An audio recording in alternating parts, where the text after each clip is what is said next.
Eu sou Rebeca Braga. E eu sou Alexandre Lara. E nós somos o Casal Reab. Eu sou uma mulher branca, loura, tô usando óculos, tô com uma blusa preta e tô com o microfone à minha frente. Eu sou um homem branco, estou com uma blusa roxa, estou com o microfone à minha frente, tem uma mesa também entre eu e a Rebeca e o nosso convidado. Estamos de frente para o nosso convidado. Também temos uma televisão que fica na parede com o logo do Casal Reab. Depois da nossa audiodescrição, vou contar para vocês, a gente está retomando as nossas gravações agora em 2024. Hoje a gente trouxe uma convidada, toda vez eu falo isso, uma convidada muito especial, mas é que todo mundo que a gente convida aqui são pessoas que a gente admira, então isso é muito bacana. A gente trouxe uma pessoa que não mora no Brasil, ela é terapeuta ocupacional e hoje atua como terapeuta ocupacional fora do Brasil, no Reino Unido. E a gente trouxe ela para a gente conversar um pouquinho sobre como é essa assistência, como é a reabilitação fora do país.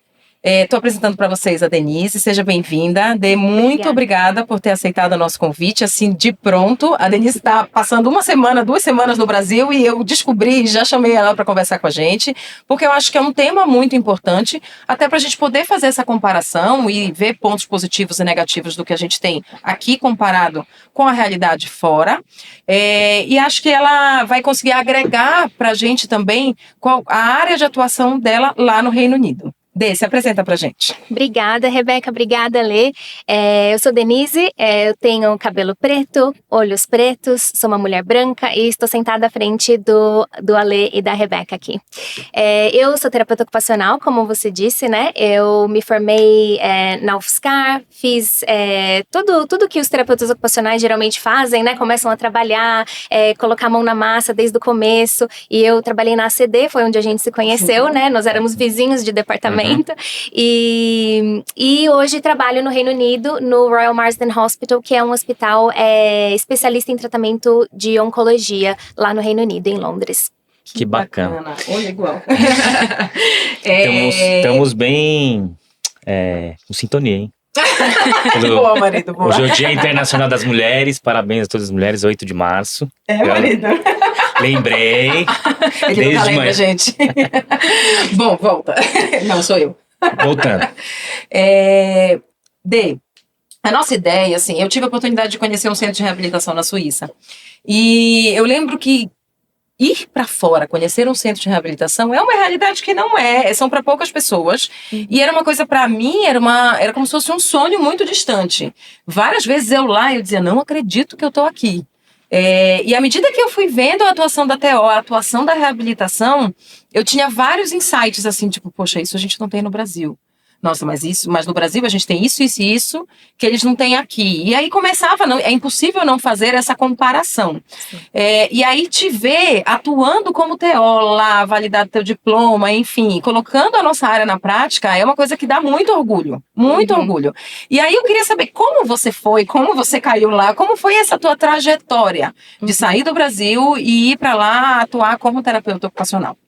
É muito legal essa pergunta, porque tem muita gente que faz um planejamento, né? Fala, olha, meu sonho é morar fora, é ir para fora do país, é ver como que é a reabilitação, ou a TO, a minha área de trabalho fora do país.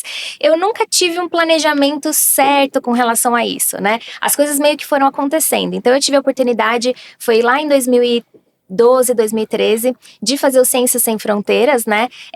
A minha trajetória como TO, ela é meio tortuosa, então eu comecei, né? Eu era terapeuta ocupacional, sempre fui terapeuta ocupacional.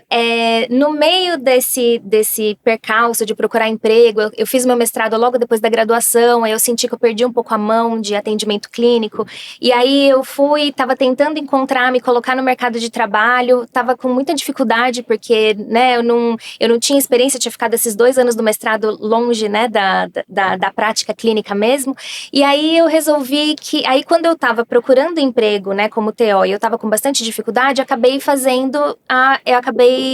também entrando na faculdade de enfermagem. Eu pensei, vou fazer uma graduação de enfermagem, porque eu tava meio desiludida até com a TO, porque eu não tava encontrando emprego, tinha essa dificuldade da colocação no mercado de trabalho. É bacana você falar isso, ó. Você tava desiludida com a TO, e olha como a roda girou e o negócio mudou, né?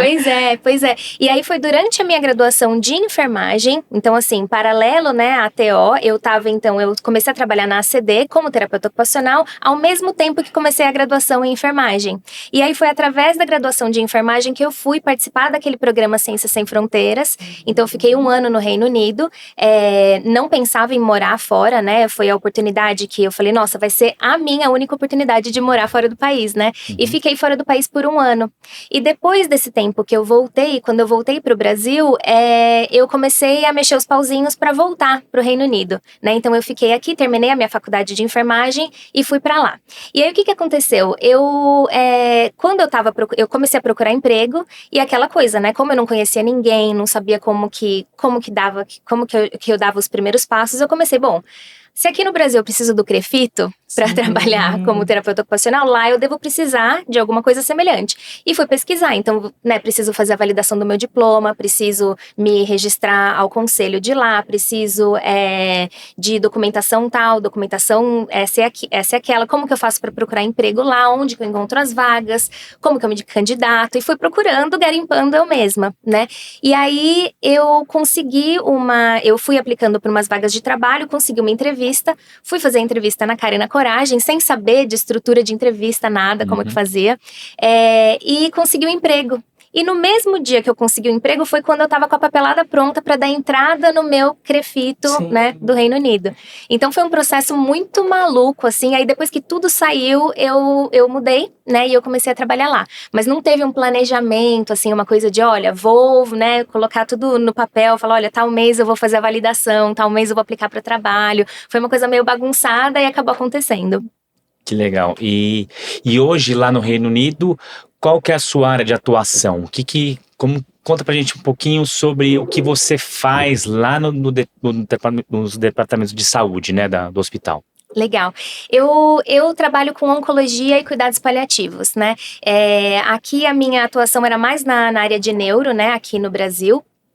Mas eu sempre tive muita vontade de trabalhar com oncologia e cuidados paliativos e foi uma coisa assim, né, parece que foi as coisas, meio que uma coisa de destino, assim, né, as coisas meio que convergiram, as coisas meio que tomaram um rumo, assim, de eu acabar trabalhando com a área que eu amava mesmo, né. Então eu tinha até feito especialização em onco, né, lá no Einstein, fiz especialização em neuro também, e sempre quis trabalhar com oncologia, mas também achava que tinha uma dificuldade de me inserir nessa área como terapeuta ocupacional aqui no Brasil, né, e aí lá acabou acontecendo, e eu trabalho, então, num hospital que se chama Royal Marsden Hospital, né, que é um dos maiores centros de tratamento de câncer da Europa, e eu trabalho lá com reabilitação de pacientes que fazem tratamento de câncer e também com a reabilitação de pacientes que estão em cuidados paliativos.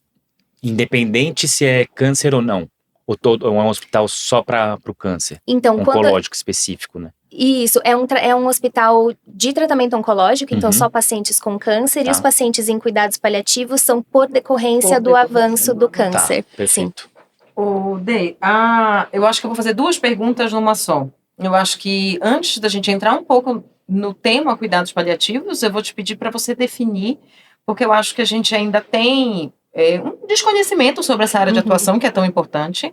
Então, para esclarecer para as pessoas o que é os cuidados paliativos, e aí eu queria ver com você, assim, o que você acha que tem de diferença de uma reabilitação puramente neurológica, por exemplo, ou puramente ortopédica, enfim, de uma reabilitação simples para uma reabilitação oncológica. Qual é a cereja do bolo que a oncologia acaba trazendo e que a gente precisa saber para poder trabalhar com esse tipo de reabilitação? Joia. Então, começando, assim, na verdade, a sua pergunta tem 2 partes, né, assim, que super importantes. Os cuidados paliativos, eles são intervenções que a gente faz com os nossos pacientes, né, que tem como objetivo promover uma maior qualidade de vida, principalmente em situações que os pacientes estão passando por doenças ameaçadoras à vida, né. E, geralmente, no contexto de cuidados paliativos, a gente está focando no controle de sintomas, né, no manejo daqueles sintomas que fazem com que o paciente fique fique menos capaz de fazer o engajamento ocupacional, de participar das atividades do dia a dia, né? Então, pacientes que sofrem com sintomas como dor, fadiga, né, dispneia, uma falta de ar que acaba impossibilitando que eles, né, façam as atividades normais do dia a dia deles, ansiedade, depressão. Então, tem um rol aí de sintomas, né, que são os sintomas com os quais a gente pode trabalhar nos cuidados paliativos. E aí você falou da questão de... Então, assim, isso é uma definição bem geral, né, dos cuidados paliativos. Geralmente, a gente fala bastante de cuidados paliativos quando as perspectivas de cura, elas já não estão mais tangíveis, né? Então, quando o paciente ele já passou por primeira linha de tratamento, segunda linha de tratamento, ele não está respondendo, a doença está avançando, e aí a gente fala, aí entram os cuidados paliativos. E eu concordo com essa colocação até um certo ponto, mas a gente sempre entende que os cuidados paliativos, eles têm que começar desde o diagnóstico, né? E aí, existe até um gráfico que eu acho muito legal, que ele fala assim, olha, conforme a doença vai avançando, a gente vai aumentando, ampliando as intervenções nos cuidados paliativos, né? Enquanto na questão do diagnóstico de um paciente que ainda tem uma perspectiva de cura boa, a gente também faz intervenções paliativas, né? Mas são intervenções talvez menos profundas ou menos intensas do que o que a gente faz nos cuidados aí, por exemplo, quando a gente está aproximando do fim da vida de um paciente, por exemplo, né? E aí essa outra questão que você falou sobre a questão da reabilitação oncológica, eu gosto bastante de falar sobre isso porque, inclusive assim, né, vocês têm a atuação de vocês, né, em neuro, em ortopedia, são atuações em que a reabilitação, ela geralmente tem uma definição, ela é muito bem definida, né, o plano de cuidado, o que você faz com o paciente em cada fase, em cada estágio de uma doença neurológica ou de um problema ortopédico, geralmente tem protocolos, é uma coisa bem estruturada mesmo, e você consegue se respaldar muito bem naquelas intervenções, né? E, inclusive, áreas que eu admiro super, assim, né? Acho muito, muito legal e você acaba vendo aqueles resultados muito evidentes na sua frente, né? Na reabilitação oncológica, eu vejo que os percalços, eles são muito grandes, né? Então, a gente pensa, por exemplo, num paciente que tem um diagnóstico de câncer, ele vai passar por diversos, né, depende do tipo de câncer que a pessoa tem, né, qual é a intervenção de tratamento que vai ser utilizada. Então, pode ser que o paciente ele vai fazer uma cirurgia, pode ser que ele vai direto fazer uma quimioterapia ou uma radioterapia, ou ele vai fazer um conjunto dessas terapêuticas aí, né, na abordagem médica para fazer o tratamento desse câncer. E aí a gente, como time de reabilitação, a gente vai olhar para os problemas que esse paciente está apresentando e vai tentar fazer as intervenções com relação à mobilidade, né? Então, a própria marcha ou as atividades de vida diária, como que ele entra e sai, né? Na Inglaterra, todo banheiro tem banheira. Então, como que ele entra e sai da banheira, como que ele consegue trocar de roupa, como que ele consegue cozinhar, como que ele consegue voltar ao trabalho, essas coisas assim. Só que o que acontece é que, por exemplo, às vezes, quando a gente pensa em um problema, vamos por um problema ortopédico, uma fratura, né? A gente está pensando em um indivíduo que é saudável, que sofreu uma lesão, e aí dali você usa os protocolos e as abordagens, né, do físio, da TO, para fazer a reabilitação desse paciente. E geralmente, o problema, ele aconteceu e não tem mais outras coisas acontecendo na vida dele, né? Então, às vezes, o nível de energia que esse paciente vai ter para fazer um engajamento numa sessão de físio vai ser um engajamento bom. Ele tem um nível de energia legal, né? Ele pode ter sofrido um acidente, uma lesão, mas ele tá com aquele nível de energia lá. Se a gente tá pensando, por exemplo, em um paciente que ele tem uma lesão, ele tem um prejuízo, né, funcional, um prejuízo na mobilidade, e ele também tá recebendo quimioterapia, por exemplo, essa quimioterapia vai fazer com que o nível de energia dele fique prejudicado, ele vai ter, né, todos os sintomas que vêm junto com a quimioterapia, náusea, vômito, ele vai ter fraqueza, o aporte nutricional dele não vai estar adequado. Então, você olha que esse indivíduo globalmente, você fala, puxa, ele não vai conseguir engajar, né, no processo de reabilitação como um paciente saudável, né, conseguiria. Então, eu sempre falo que o que acontece na reabilitação oncológica é que existem muitos percalços, né?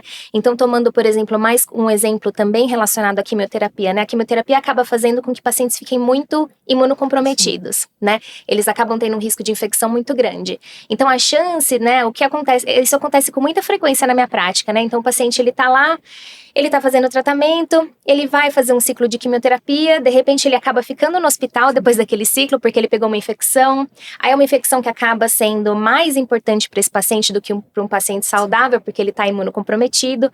Acaba virando uma sepse, ele vai e fica na UTI por 3 semanas. Quando ele sai da UTI, ele é outro paciente, né? Então ele ficou muito tempo acamado, ele tem o condicionamento físico dele não tá igual. E aí quando a gente pensa nos problemas que a gente tem que resolver como, né, time de reabilitação, esse paciente ele tem um monte de outros problemas acontecendo, né? Então, acho que é nesse sentido que eu vejo a reabilitação oncológica bem diferente das outras áreas da reabilitação. E efeito de curiosidade, aqui no Brasil, a gente tem algumas ações que os hospitais fazem em parceria com ONGs para o cuidado do doente, né? Então aqui eu tô lembrando dos Doutores da Alegria, por exemplo, uma PET terapia. Lá também existe algo parecido, similar nesse sentido, dentro da reabilitação desses pacientes? Sim, sim. Inclusive, tem sempre um cachorrinho que visita a gente com frequência, né? E eles fazem a pet terapia também lá. Doutores da Alegria, eu acho que existe, mas eu não cheguei a ver no meu hospital.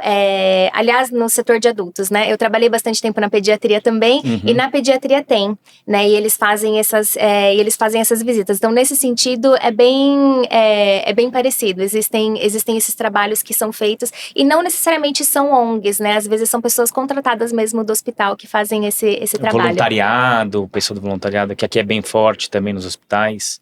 Sim, a gente tem time de voluntariado também no nosso hospital, e eles também podem fazer, eles fazem, né, na verdade os voluntários eles são essenciais, né, pro funcionamento do hospital inteiro, e eles ajudam bastante com várias questões até da própria reabilitação dos pacientes, né, para dar um apoio lá pra gente, mas também para os pacientes que estão perdidos, que não sabem onde que é a consulta, e eles fazem esse trabalho bastante importante também. E saindo do contexto, claro, de UTI, paciente na UTI, a gente sabe que vai ficar na UTI, mas os pacientes que já estão em nível de clínica médica, quarto, existe um centro de reabilitação dentro desse hospital, onde eles vão fazer a terapia e retornam para o quarto, ou todo o atendimento de vocês é no leito? Então, Rê, a gente tem o nosso departamento, que ele tem as academias, né? Então, tem a academia da Físio, a academia da TO. A gente tem o nosso laboratório de AVDs, né? Como vários hospitais também tem. E o que acontece? Os pacientes, geralmente, depende do nível de isolamento. Por exemplo, alguns pacientes precisam ficar em isolamento por conta do imunocomprometimento e das terapias que eles estão recebendo. Alguns pacientes, por exemplo, que estão fazendo transplante, eles precisam ficar em isolamento, porque é parte do protocolo mesmo. Mas na maior parte das vezes a gente atende o paciente no leito, e se a gente precisa trazer os pacientes para fazer um treino de AVDs no nosso laboratório de AVDs, a gente traz o paciente para o setor, né, quando é um paciente internado, ou o pessoal da Físio traz o paciente para fazer, né, exercícios na bicicleta ou na esteira, ou usar os equipamentos da academia, né? Então a gente pode fazer um sistema mais híbrido, né? Geralmente a gente atende o paciente no quarto, mas quando a gente precisa usar os equipamentos de reabilitação do setor, a gente traz o paciente lá para o nosso departamento também. Show. Você falou muito de protocolo, né? Deve ser também, isso é da parte médica, mas deve ser isso mundialmente, os pacientes oncológicos, né? Sim. E aí muita dúvida que às vezes as pessoas têm, todo mundo tem que fazer quimioterapia, todo mundo tem que fazer quimio e rádio, se tem que passar por todo esse processo ou não necessariamente precisa passar por tudo isso, né? Lá também é mais ou menos que nem aqui no Brasil, em termos de tudo protocolado, tudo baseado em ciência, evidência. Sim. E no tratamento oncológico, o tratamento oncológico de um paciente que faz tratamento aqui no Brasil ou que faz tratamento lá na Inglaterra, geralmente o protocolo ele é padronizado, né? Então, o paciente que ele é diagnosticado com um câncer de mama no estágio tal, do tipo tal, do estágio tal, ele vai fazer um protocolo, né, um pacote de tratamento, que pode envolver cirurgia, pode envolver quimioterapia, pode envolver rádio, pode envolver os três, né? Então depende do nível, depende do tipo da doença, né, do estágio em que a doença foi diagnosticado, vai ter um protocolo específico para aquele paciente. Então tudo é protocolado. Com relação à reabilitação, a gente acaba sendo mais responsivo àquelas necessidades do paciente, porque, né, assim como a gente faz reabilitação também aqui no Brasil, você vai identificar necessidades diferentes e desejos individuais do paciente, né, para cada caso. Então, mas com relação ao tratamento médico, eles geralmente são protocolados em primeira linha de tratamento, segunda linha, e a gente vai acompanhando, e inclusive é engraçado, legal que você perguntou isso, né, que eu comentei no começo do episódio sobre a minha faculdade de enfermagem. A minha vontade, quando eu comecei a fazer enfermagem, foi justamente de tentar entender melhor, né, quais eram esses protocolos de tratamento, como que isso vai afetar o meu paciente de uma maneira né, e, assim, vai afetar meu paciente, como que isso vai afetar o processo de reabilitação dele, né, e eu gostava muito, assim, de tentar entender a fisiopatologia mesmo, né, entender a doença, entender por que ele está recebendo esse tratamento, entender quais são os efeitos deletérios, né, desse tratamento na função desse paciente, no nível de energia dele, ou na funcionalidade dele no geral. Então, pelo tratamento que ele está fazendo, você já sabe mais ou menos o tanto de fadiga que ele vai ter, ou o tanto de comprometimento que ele vai ter e que vai impactar nas atividades do dia a dia dele, por exemplo. Então, geralmente, Rê, e é muito legal você ter perguntado isso, porque geralmente a gente sabe que alguns tratamentos eles são muito mais agressivos do que outros, né? Mas o que a gente também sabe é que os pacientes respondem de forma muito diferente, né? Então, a gente às vezes tem um paciente que, e às vezes eu até critico um pouco isso, né? Às vezes tem aqueles pacientes que fazem tratamento e aí eles dão, né, um super holofote pro paciente, porque depois do tratamento ele escala uma montanha, ele corre uma maratona, ele faz aquele monte de coisa. E aí eu fico até olhando e falo assim, puxa vida, essa é tão a exceção, sim, né, do tratamento oncológico, porque geralmente os pacientes, eles têm, assim, a maior parte dos pacientes que a gente, né, acaba atendendo, eles têm uma fadiga muito intensa, uma dificuldade de voltar às atividades do dia a dia que é muito limitante mesmo pro dia a dia, pra qualidade de vida desse indivíduo, né? Então, sabendo que os pacientes, eles respondem de forma diferente a esse tratamento, é importante a gente saber disso, porque cada paciente é cada paciente, mas no geral, o que a gente costuma observar é que os pacientes, eles se afetam bastante com o tratamento oncológico, né? Geralmente o tratamento, principalmente quando a gente está falando aí, né, de quimioterapia, radioterapia, eles são tratamentos bastante agressivos que, às vezes, eu até gosto de falar, né, para as pessoas com quem eu trabalho, tanto pacientes quanto profissionais de saúde, que às vezes o tratamento é o que quebra o paciente, né? E aí quando a gente vai fazer a reabilitação, não é nem por conta do que o tumor, né, ou do que aquele câncer causou de prejuízo para o paciente, em termos funcionais, mas é o que o tratamento está causando, né? Então a gente tem que fazer esse equilíbrio, né, entre lidar com as demandas que surgem da doença, mas principalmente lidar com as demandas que surgem do tratamento. E é bem interessante isso, porque eu tô lembrando do que você falou no início, é tudo muito dinâmico. Então o paciente pode começar com você com um objetivo, aí ele começa o tratamento e acaba tendo um declínio funcional mais importante, e aí você ajusta o seu objetivo, e aí o paciente acaba pegando uma infecção e vai precisar ir para UTI, fica muito mais tempo acamado, perde fibra muscular, ajusta novamente o objetivo. Então eu acredito que seja muito a abordagem da reabilitação hospitalar, ela é muito assim, né, muito em cima do que o paciente está apresentando naquele momento, e a gente tentar resgatar o mínimo de função, a gente, que eu digo da TO principalmente, tentar resgatar o mínimo de função em cada uma das fases é importantíssimo para que o paciente tenha uma reabilitação plena, né, propriamente dita, assim, que ele consiga retomar suas atividades depois desse período de internação, e, enfim. Não, e pensando nisso que você falou, que é tão altos e baixos, né, durante o processo de tratamento, a gente fala muito aqui do trabalho em equipe, né, que no Brasil tem bastante isso em alguns centros,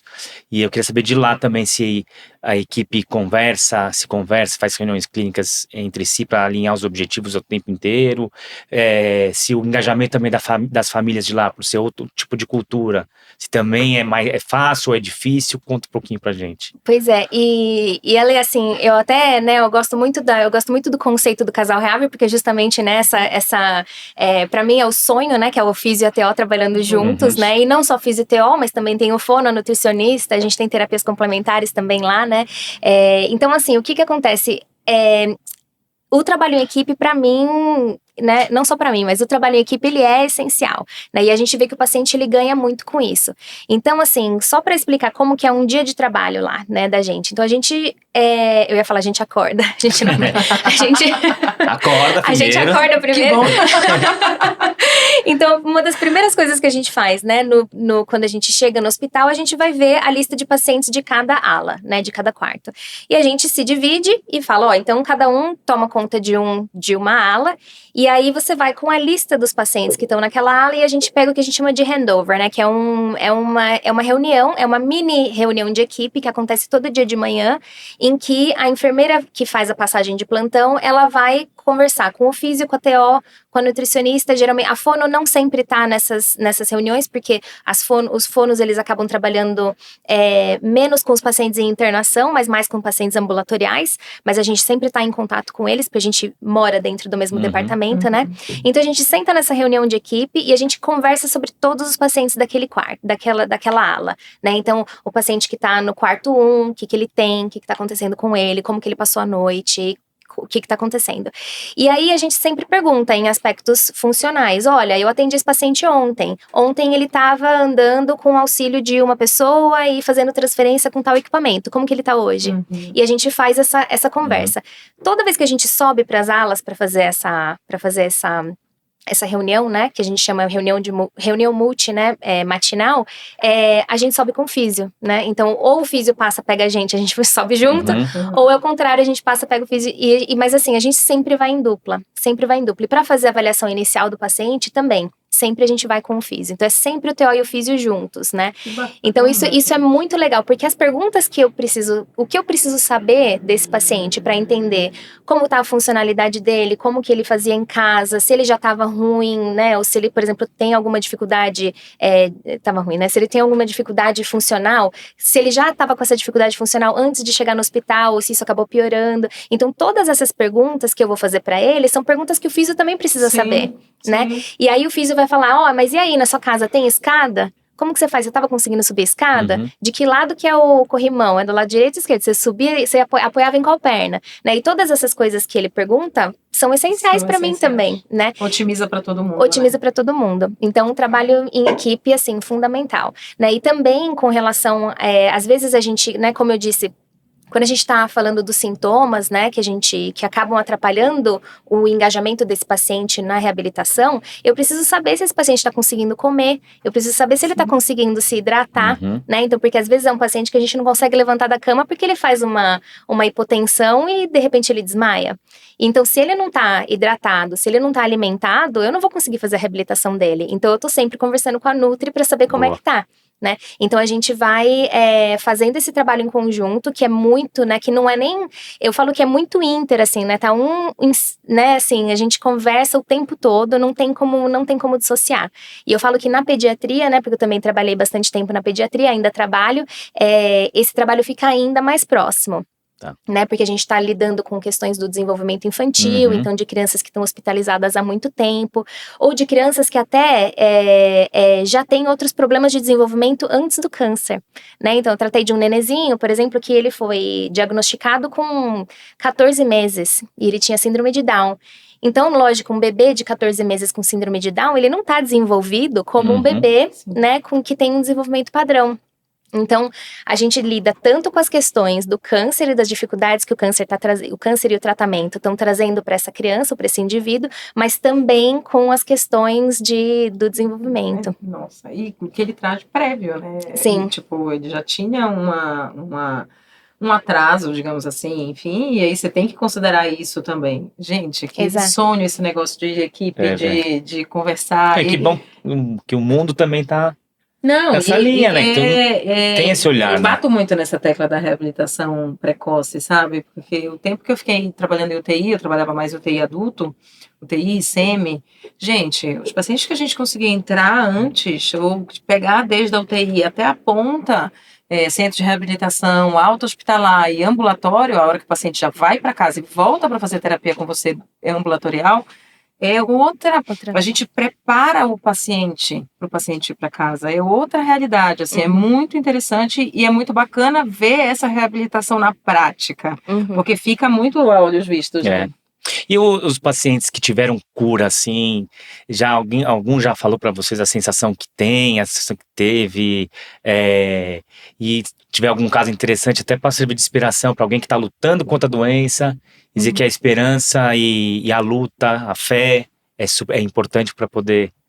Sim, importantíssimo isso, Ale. E assim, eu falo que acaba tendo muito a questão da atitude, né, do paciente. E eu não digo isso no sentido de que alguns querem, alguns não querem, né, mas assim, às vezes, os sintomas, eles são tão intensos e eles atrapalham tanto a vida do paciente que é difícil para que o paciente tenha aquela coisa, né? Porque a gente, quando você olha de fora, você fala, não, mas vai lá, mas faz a reabilitação, mas né, levanta aí, porque a gente não tá sentindo aquela fadiga, a gente não tá sentindo a intensidade daqueles sintomas, né? Então, eu sempre falo, olha, o negócio é a gente ter uma atitude positiva com relação, né, assim, incentivar aquele paciente, mas entender, né, que a gente nunca vai conseguir ter a experiência que ele tem, né? Essa coisa que a gente sempre fala, eu até ensaio uma frase para falar para os pacientes, né, quando eles estão falando sobre o sofrimento deles, né, eu falo, olha, eu não sei, porque às vezes a gente fala, eu sei o que você tá sentindo. Te entendo, eu falo, eu imagino.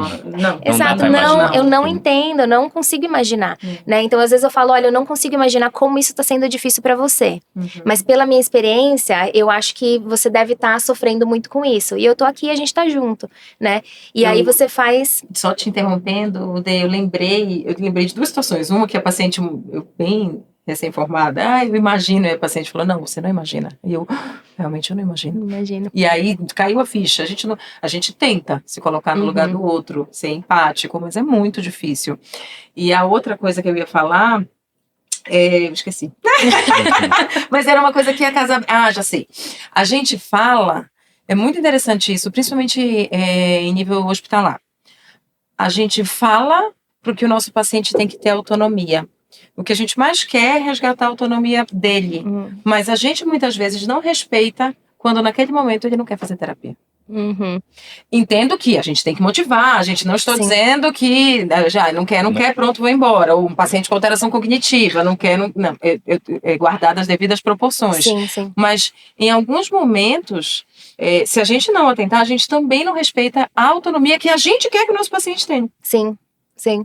E é verdade. E às vezes, Rê, é uma linha muito tênue, né? Entre você encorajar o paciente para ele engajar, e às vezes é aquele empurrãozinho que ele precisa, né, para ele conseguir fazer a terapia, mas de você não forçar a sua vontade em cima do paciente, né? Porque eu sempre falo, toda vez que a gente fala sobre estabelecimento de objetivos, eu falo, olha, apesar de eu sei o que eu posso fazer para te ajudar a andar, para te ajudar a tomar banho sozinho, para te ajudar mas é isso que você quer, né? Então, às vezes, e principalmente lembrando aí dos sintomas, né? Às vezes o nível de energia desse paciente é tão limitado, mas é tão limitado que ele só vai poder escolher uma coisa para fazer, né? Então, se eu quiser falar, não, você precisa aprender a subir escada, porque na sua casa tem escada, e aí ele vai gastar toda a energia dele subindo escada e não vai conseguir fazer as coisas que realmente importam para ele, né? Então, assim, é sempre sobre o estabelecimento de objetivo. Quem escolhe é o paciente, né? Quem escolhe se vai fazer ou se não vai fazer é o paciente. A gente pode encorajar,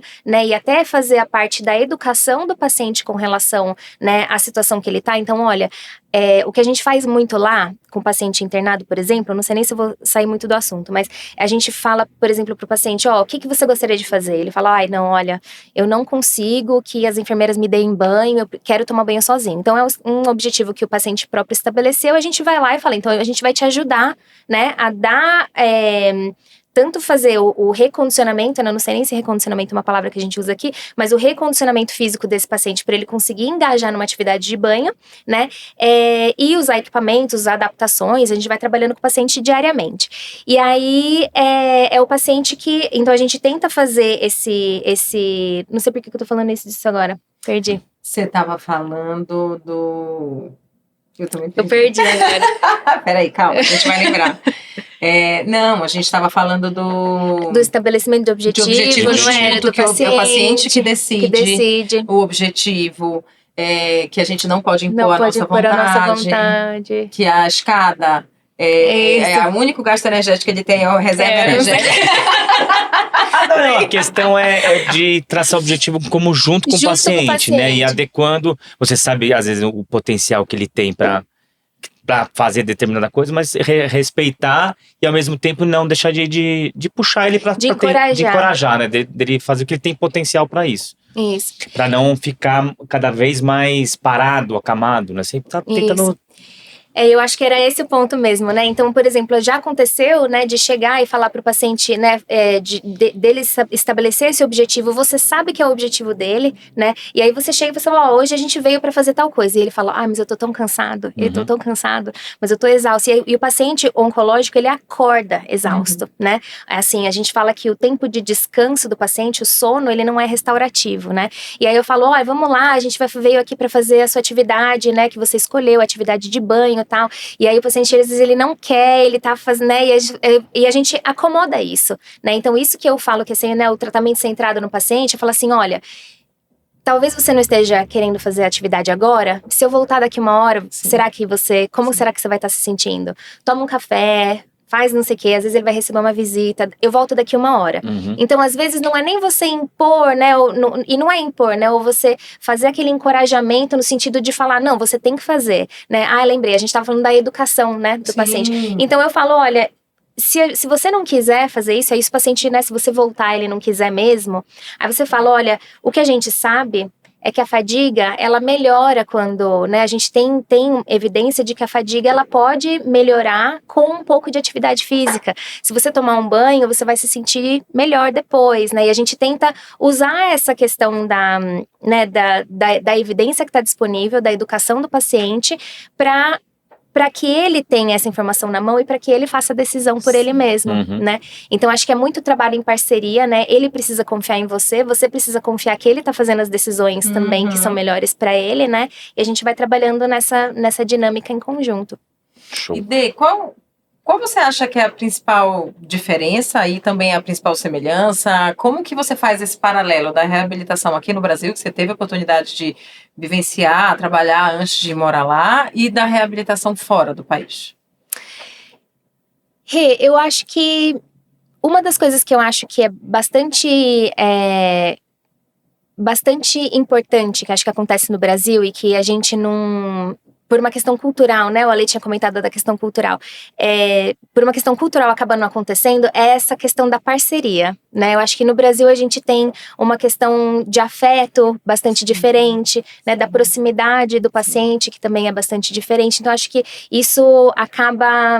Eu acho que a gente tem um jeito diferente de se envolver com o paciente, de fazer aquele, né, de estabelecer aquela relação terapêutica. Eu acho que em um outro sentido, pelo menos no que eu vejo a terapia ocupacional, né, atuando, a gente tem, no Brasil, acho que a gente é muito mais criativo, né? Talvez porque a gente não tenha tantos recursos ou porque os recursos sejam tão caros, né? A gente acaba adaptando muita coisa, né? Então eu lembro que, por exemplo, na ACD, toda hora a gente estava adaptando cadeirinha com pinico e faz uma adaptação assim, uma adaptação diferente, usa materiais diferentes com recursos mais baratos, né? Pra gente conseguir, né? Lembra que tem cadeirinha, né? Ou móveis em PVC, um monte de coisa, né? E eu acho que isso a gente tem muito menos no Reino Unido, né? A gente tem bastante a questão das tecnologias, de equipamentos, né, para você fazer uma transferência, de equipamentos até que protegem o profissional, né, para você fazer uma transferência usando menos do seu esforço físico, né, para fazer a reabilitação do paciente. Então, eu acho que em termos de recursos, existe um vão aí grande entre os recursos que a gente tem disponíveis, né, que eu vejo, né, que a gente tem disponíveis no Reino Unido e no Brasil. Então, eu vejo, por exemplo, uma questão que eu falava bastante até no começo, era das cadeiras de roda, né? Quando a gente trabalhava na ACD, eu lembro que tinha, né, e até hoje deve ter, né, famílias que fazem vaquinha para conseguir comprar uma cadeira de roda para aquela criança que precisa de um posicionamento adequado, né? E no Reino Unido, quando o paciente precisa de cadeira de rodas, seja adaptado ou não, você encaminha ele para o serviço de cadeira de rodas. E aí, dependendo da urgência, de quanto tempo dependendo da urgência, né, com a qual o paciente precisa daquele equipamento, ele vai demorar, sei lá, 10 dias para receber uma cadeira de rodas ou um mês. Aí você tá Nossa. pensando. Aí você tá pensando num paciente, por exemplo, neurológico, que vai precisar de um monte de adaptação, ou de uma criança que tá crescendo, e aí a cadeira precisa crescer com ele, né? E como que a gente faz isso, né? Porque eu lembro que aqui a gente ficava morrendo de dó, né? Puxa vida, a criança tem 5 anos, tem uma cadeirinha. Sim. Daqui 2 anos, 3 anos. Ou já pede uma maior, e aí aquela criança. Não, então a gente vai adaptando, depois você vai trocando só as adaptações. E era o que a gente estava conversando, gente, um pouquinho antes de começar a gravação. A gente estava conversando exatamente sobre isso, que muitas vezes lá eles têm muito mais recursos, só que a gente se vira com o que a gente tem também. Pois então, é. Tudo tem seu lado, seu ponto positivo, seu ponto negativo, porque isso Com acaba certeza. exigindo da gente ser mais criativo, conseguir colocar a mão na massa, enfim. Sim. E você, com toda essa expertise hoje, que você também está divulgando bastante coisa nas suas redes sociais, né? Da mentorias, cursos, supervisões clínicas para outros TOs. Uhum. Fala pra gente, assim, se o TO que está aqui no Brasil e quer ir para fora como você, quer trabalhar lá no Reino Unido, como que faz? Como que é isso? Como faz? Pois é, eu recebo essa pergunta com bastante frequência. Agora que você já passou todo o percalço disso, né? Batalhou, quebrou a cabeça, Garimpei, né? garimpou. Exatamente. Então, agora eu tô com um trabalho que eu tô querendo expandir, né? Que eu tento divulgar no Instagram também, de educação e atendimentos, né? Tanto para pacientes para pacientes oncológicos, quanto para profissionais de saúde, né? O meu objetivo é divulgar mesmo conhecimento em oncologia, em cuidados paliativos, falar como que a gente faz o manejo de sintomas e ajudar mesmo os pacientes a terem uma qualidade de vida melhor. Em paralelo a isso, muitas pessoas me perguntam, mas eu quero ir para lá também, como é que faz, né? E aí eu também ofereço consultoria para que pessoas que queiram ir para o Reino Unido entendam como que é o processo de validação do diploma, entendam qual é a papelada que precisa, se eu quero arrumar um emprego no Reino Unido, como que eu procuro vaga, onde que eu acho, como que eu faço uma aplicação para o trabalho, como que eu me preparo para a entrevista, né? Então já faz, desde 2019, eu tô no gerenciamento do meu setor, né? Então eu sou gerente do serviço de TO, então eu tô contratando TO, assim, né? Eu tava até antes do Bora, episódio... Bora, Marina. Bora. Antes do episódio eu tava falando como a gente tem uma escassez de terapeutas ocupacionais no Reino Unido, né? Eles divulgam, eu não sei se é todo ano, mas eles divulgam uma lista de profissões em escassez, né, no Reino Unido, e a terapia ocupacional entrou, acho que foi em 2020. A TO entrou para a lista de profissões em escassez.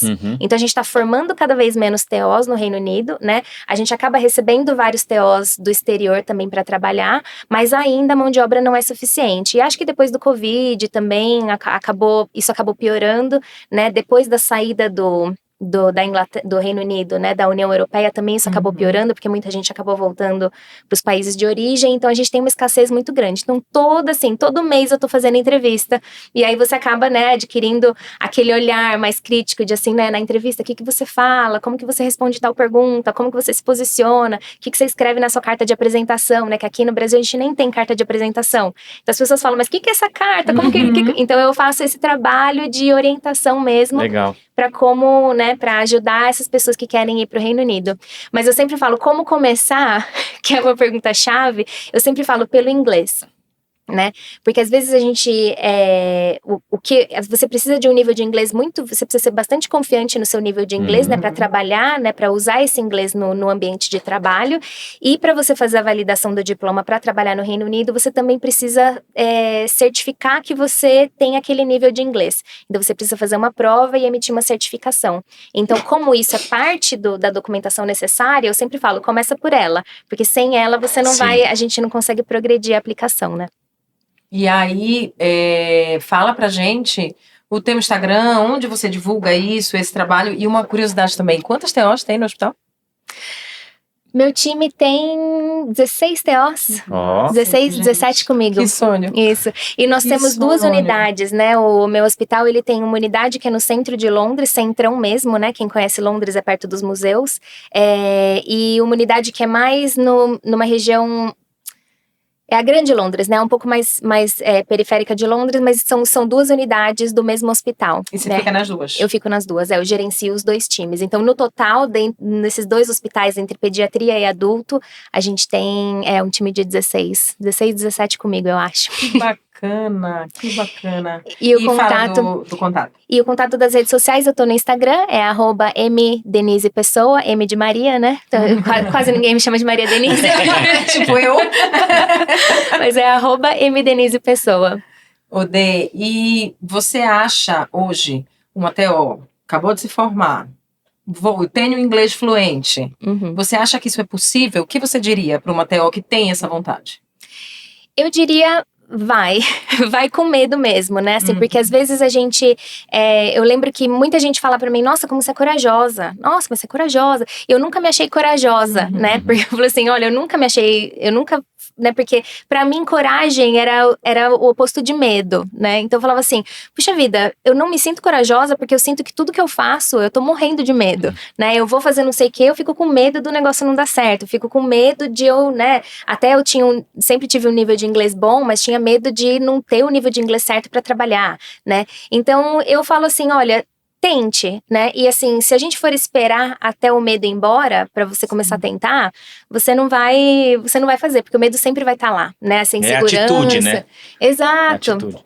E é o desconhecido, né, Lê? Porque você fala, puxa vida, eu tô acostumada, a minha vida sai aqui. do conforto, zona de conforto. Exato, eu tava falando antes de começar o episódio, né? Dirigir na mão inglesa, por exemplo, né? Eu falava, gente, né? Como é que faz? Né? Então você tem que trocar marcha com a outra mão, mas é tudo aprendizado. Hoje eu não consigo dirigir, né? Hoje eu falo, eu não consigo dirigir mais na mão certa, né? Se eu dirijo ao contrário. E aqui, então, você não dirigiu? Não dirigi ainda. Melhor deixar. Deixa pra próxima. Melhor pegar o metrô. Bem, muito, muito obrigada. Gente, eu quero contar pra vocês que a gente tirou essa entrevista, esse bate-papo em uma Foi semana. show de bola. Quando eu cheguei a falar isso no início, quando eu vi que ela estava no Brasil, eu falei, é agora, acho que você agregou demais, são coisas que a gente pensa muito, mas a gente não sabe como é essa prática. Cheguei a falar isso, a vida lá fora, quando a gente olha daqui do Brasil, o estar lá fora sempre parece ser melhor, tecnologia de ponta, mas aqui a gente também tem coisa boa. Muito boa. E que bom que você pode ser uma ponte para muita gente que tem essa vontade, que tem esse sonho. Eu vejo quando eu falo em aula, quando eu estou dando aula e falo que fui no centro de reabilitação na Suíça, o olho das pessoas até brilha, como muitas vezes o meu brilhou lá atrás. Uhum. Então, que bom que você pode ser essa ponte. E muito obrigada por não só ter falado dessa vivência, mas como oncologia, como cuidados paliativos, que são coisas super importantes. Muito, muito obrigada por ter aceitado. Obrigado, Dê. Ter feito esse esforço. Imagina, eu que agradeço, é uma satisfação enorme, eu admiro demais vocês e obrigada pela oportunidade, de verdade, de coração. Obrigadão. Muito obrigada. Pessoal, obrigado a todos que ficaram com a gente até aqui. Se vocês gostaram desse conteúdo, por favor, compartilhem, curtam, comentem, porque a gente quer que mais pessoas tenham esse conhecimento e queremos que outras TOs estejam que nem a Denise lá no Reino Unido para se desenvolver como terapeutas ocupacionais. Obrigado a todos. Não só como TO, né? Às vezes você faz uma ajuda para um físico, para alguém da área da saúde. Olha aí, eu já área da saúde, o trabalho dela. Obrigada, Obrigado, pessoal. gente. Tchau, até o próximo. Tchau, tchau.